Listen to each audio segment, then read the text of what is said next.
हे भिखारी, तेरी औकात है 500 करोड़ लाने की? तू जानता भी है 500 करोड़ होते क्या है? तुम लोगों को अंदाजा भी है कि ये क्या हो गया है? 500 करोड़ रुपए गायब हैं। अगर ये पैसा अभी के अभी वापस नहीं आया तो मैं बर्बाद हो जाऊंगा।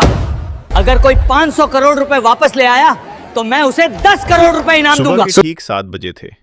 शहर अभी पूरी तरह जागा नहीं था, लेकिन मेघराज चौक पर कूड़े की बदबू और बसों का शोर पहले से मौजूद था। वहीं फुटपाथ के किनारे फटे बोरे के साथ 12 साल का नील झुका हुआ था। वो प्लास्टिक की बोतलें और टूटी तारें चुन रहा था। उसके हाथ गंदे थे, लेकिन उसकी आंखें नहीं। नील कम बोलता था। लोग उसे डरपोक या मंद बुद्धि समझते थे, लेकिन सच्चाई ये थी, वो सुनता बहुत था। लोगों की बातें, मशीनों की आवाज़ें और सबसे ज़्यादा पैटर्न। उसके सामने शहर का सबसे बड़ा प्राइवेट बैंक खड़ा था। कांच की ऊंची इमारत, काली गाड़ियों से उतरते सूट बूट वाले लोग और गार्ड की एक ही आवाज़, भाग यहां से। नील हर बार मुस्कुरा देता और वापस कूड़े में झुक जाता। बैंक की दीवार से सटा एक पुराना ट्रांसफॉर्मर था। नील अक्सर वहीं बैठकर सूखी रोटी खाता। उसे वहां से एक अजीब सी भनभनाहट सुनाई देती थी। बाकियों के लिए शोर, नील के लिए भाषा। उस दिन दोपहर को अचानक सब बदल गया। बैंक के अंदर अफरा तफरी मच गई। फोन लगातार बज रहे थे। मैनेजर्स के चेहरे पीले पड़ चुके थे। और फिर वो खबर आई, 500 करोड़ रुपए गायब हो गए हैं। कोई ट्रेस नहीं, कोई अकाउंट नहीं, जैसे पैसा हवा में घुल गया हो। आईटी टीम पागलों की तरह सिस्टम खंगाल रही थी। फायरवॉल, लॉग्स, सर्वर सब चेक हो रहे थे, लेकिन कुछ समझ नहीं आ रहा था। बाहर फुटपाथ पर बैठा नील सब देख रहा था। उसे कुछ अजीब लगा। बैकअप सर्वर के एग्जॉस्ट फैन की आवाज बदल गई थी। हर 30 सेकंड में एक हल्का सा ठहराव, जैसे कोई सांस रोक रहा हो। नील उठ खड़ा हुआ, धीरे से बोला, यह चोरी नहीं है, यह रूट रीडायरेक्शन है। वो बैंक के गेट की तरफ बढ़ा। गार्ड ने डंडा उठाया, कहा ना यहां मत आना। लेकिन इस बार नील रुका नहीं।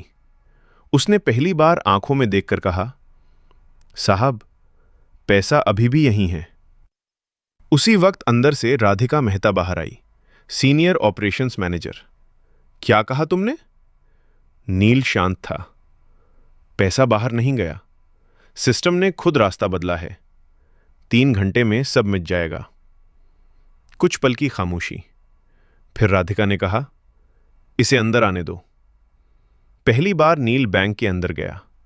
ठंडी हवा, चमकदार फर्श, घूरती नजरें, लेकिन उसे फर्क नहीं पड़ा।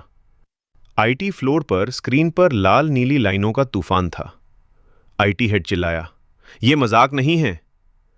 नील ने स्क्रीन देखी और बोला, आप गलत जगह देख रहे हैं।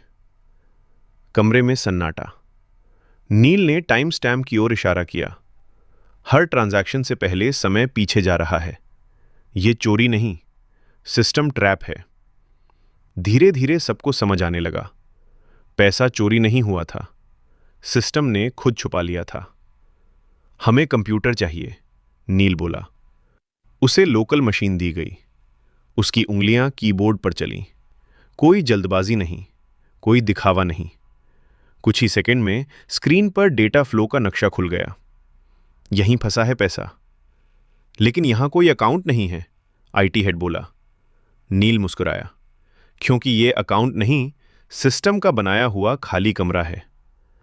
अचानक स्क्रीन पर चेतावनी आई, डेटा कोलैप्स इन 17 मिनट्स। समय तेजी से खत्म हो रहा था। नील ने आंखें बंद की और फिर टाइप करना शुरू किया। उसने सिस्टम को ताकत से नहीं, भरोसे से हराया। छोटे छोटे ट्रांजैक्शन, 10 रुपए, 50 रुपए, 200 रुपए स्क्रीन पर चमकने लगे। ये क्या कर रहे हो? किसी ने पूछा। नील बोला, मशीनें ताकत से नहीं, पैटर्न से चलती हैं। और सबसे सच्चा पैटर्न है छोटे लोगों का पैसा। Trust index rising. अब पैसा वापस आ रहा था। 10 करोड़, 50 करोड़, 200 करोड़। तभी सिस्टम कॉन्फ्लिक्ट डिटेक्टेड। किसी को पता चल रहा है, नील बोला। कौन? अंदर का कोई। आखिरी 4 मिनट बचे थे। नील ने फैसला लिया, पूरे सिस्टम को 30 सेकंड के लिए बंद करना होगा। यह पागलपन है, पूरा बैंक बंद हो जाएगा। राधिका ने आंखें बंद की और कहा, करो। एंटर दबा। पूरी बिल्डिंग अंधेरे में डूब गई। बाहर मीडिया चिल्ला उठा। 3 सेकंड बाद एक एक करके लाइटें वापस आईं। स्क्रीन जली और फिर 500 करोड़ रुपए। रेकनसाइल कमरे में सन्नाटा था। कोई ताली नहीं, बस सबकी नजरें नील पर। आखिरी लॉक खोला गया। नाम सामने आया। डिप्टी टेक्नोलॉजी डायरेक्टर बाहर से नहीं, अंदर से हुई थी। जब सब खत्म हुआ, नील चुपचाप जाने लगा। राधिका ने रोका। तुम्हें इनाम मिलेगा? नौकरी, पढ़ाई? नील हल्का सा मुस्कुराया। अगर कुछ देना है तो उन बच्चों के लिए सिस्टम बनाइए जिन्हें कोई देखता नहीं।